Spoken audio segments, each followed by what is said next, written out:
Vials law हो गया था और चार्ल्स लॉ हो गया था, और इसके बाद बताने जा रहे थे कौन सा, गैलो-सैक्स लॉ।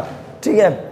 अच्छा, हमने आपको क्या बताया था, इधर देखो ध्यान से, BCG triple vaccine. Boyle's law में क्या कांस्टेंट होता था, टेम्परेचर, और चार्ल्स लॉ में प्रेशर, और गैलो-सैक्स लॉ में volume.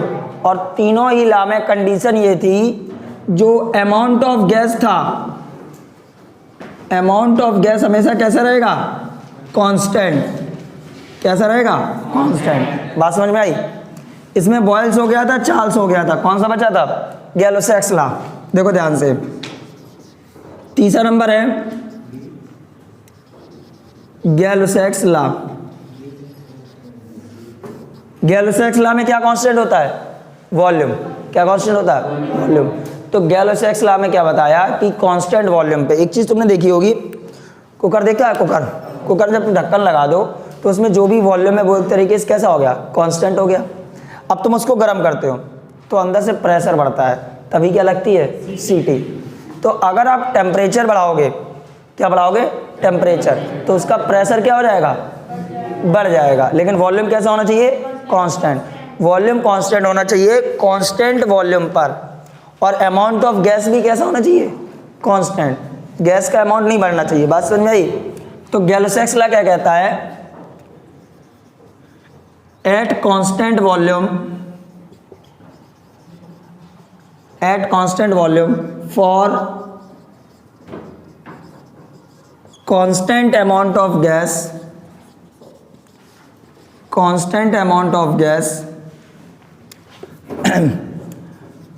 pressure is directly proportional to the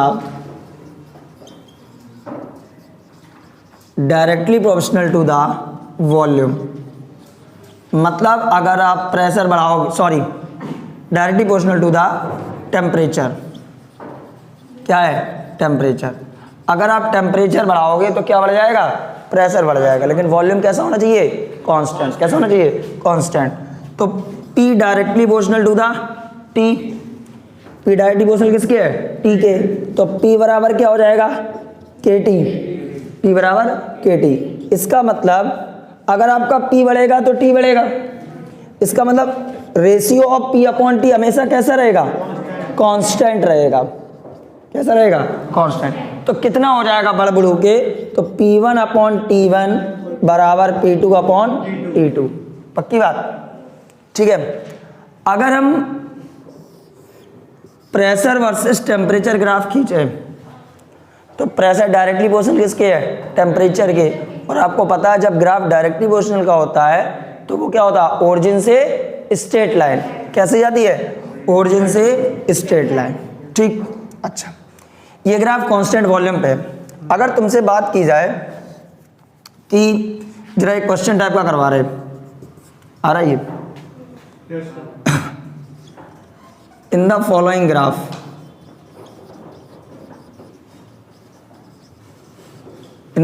graph order of volume का ऑर्डर बताना है। क्या है, देखो ध्यान से, मैंने प्रेशर वर्सेस टेम्परेचर ग्राफ खींचा। पहले एक वॉल्यूम V1 के लिए खींचा, ये वॉल्यूम किसके लिए, V1 के लिए। पक्की बात। अच्छा, अब ये वॉल्यूम V1 कांस्टेंट है, मान लो यार कोई एक वेसल है, समझना, और उसका वॉल्यूम V1 है। आपने उसका प्रेशर बढ़ाया, क्या बढ़ जाएगा, टेम्परेचर। जैसे जैसे टेम्परेचर बढ़ाओगे वैसे वैसे क्या बढ़ेगा, प्रेशर। एक दूसरा वेसल है, उसका वॉल्यूम कितना है, V2 है, उसका टेम्परेचर बढ़ाओगे उसका भी प्रेशर बढ़ेगा। एक तीसरा वेसल है, उसका वॉल्यूम कितना है, V3, उसका भी टेम्परेचर बढ़ाओगे प्रेशर बढ़ेगा। तो अगर हम पूछें वेसल 1, वेसल 2, वेसल 3 के जो वॉल्यूम है V1, V2, V3, इनमें से ज्यादा कौन होगा, कैसे निकालोगे। ये चीज डिपेंड करती है स्लोप पर। किस पर डिपेंड करेगी, स्लोप बोले तो कांस्टेंट से रिलेटेड। इसका आपका स्लोप सबसे ज्यादा है और इसका स्लोप क्या है, कम है, और इसका स्लोप इससे भी कम है। समझ रहे, तो कौन सा वॉल्यूम ज्यादा होगा, V1, उससे कम V3। बात समझ में आई। तो वेसल V1, V2, V3 में कौन ज़्यादा है, V1 is greater than V2 is greater than V3। और आपका वेल्स लॉ क्या कहता है कि कांस्टेंट वॉल्यूम पर जो कांस्टेंट अमाउंट ऑफ गैस है वो प्रेशर क्या होता है, डायरेक्टली प्रोपोर्शनल किसके होता है, टेम्परेचर के। अगर आप प्रेशर बढ़ाओ टेम्परेचर बढ़ाओगे तो क्या बढ़ जाएगा, प्रेशर बढ़ जाएगा। लेकिन प्रेशर अपॉन टेम्परेचर की वैल्यू हमेशा कैसी रहेगी, कांस्टेंट, क्योंकि अगर प्रेशर बढ़ेगा तो टेम्परेचर बढ़ेगा, तो जिस रेशियो में प्रेशर बढ़ेगा उसी रेशियो में टेम्परेचर बढ़ेगा, तो ये वैल्यू हमेशा कैसी आएगी, कांस्टेंट आएगी। पक्की बात है ना, नोट कर लो इसको।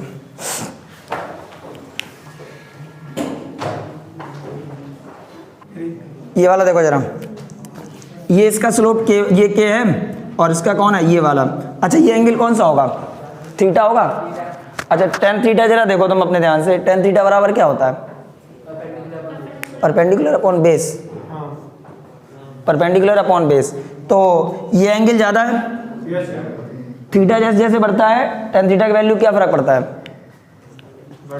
थीटा जैसे जैसे बढ़ता है टेन थीटा की वैल्यू क्या फ़र्क पड़ता है। अरे टेन जीरो की वैल्यू कितनी होती है, जीरो, और टेन थर्टी की 1/√3, और 1045 की, और 1060 की, और 1005।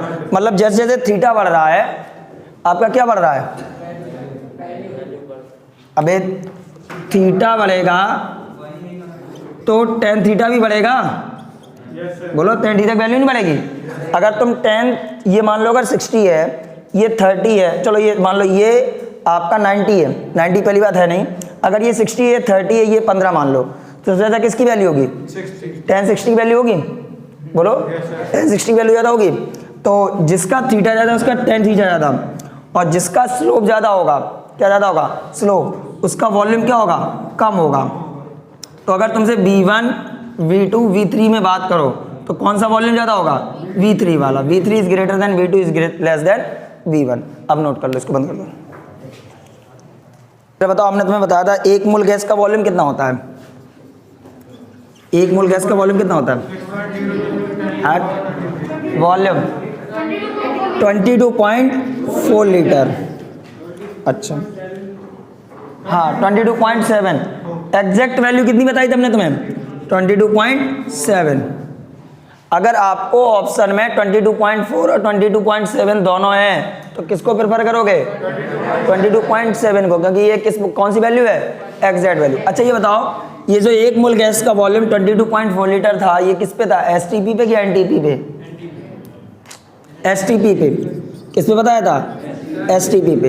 एसटीपी पे जो टेम्परेचर था वो कितना था, 0 डिग्री सेल्सियस, और प्रेशर कितना था, 180 है, कितना था, 180 है। और एसटीपी पे एक मोल गैस का वॉल्यूम कितना था, 22.4 लीटर। अच्छा अगर तुमसे बात की जाए 2 मोल का कितना हो जाएगा, डबल हो जाएगा, 44.8 लीटर। अच्छा 3 मोल की बात की जाए, 3 मोल का कितना हो जाएगा, तो इसका भी हो जाएगा 67.2 लीटर। पक्की बात। इसका मतलब क्या है कि जैसे जैसे आपके मोल बढ़ रहे हैं, क्या बढ़ रहा है, वॉल्यूम बढ़ रहा है। अरे जिस रेशियो से मोल बढ़ रहे हैं उसी रेशियो से क्या बढ़ रहा है, वॉल्यूम बढ़ रहा है, बढ़ रहा है नहीं बढ़ रहा, बोलो। तो आपका चौथा लॉ है कौन सा, एवोगाद्रोस लॉ।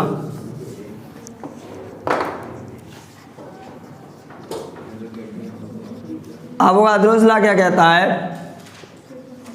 कि at constant temperature and pressure, देखो ध्यान से, at constant temperature and pressure, जो वॉल्यूम है, volume of any gas directly proportional to the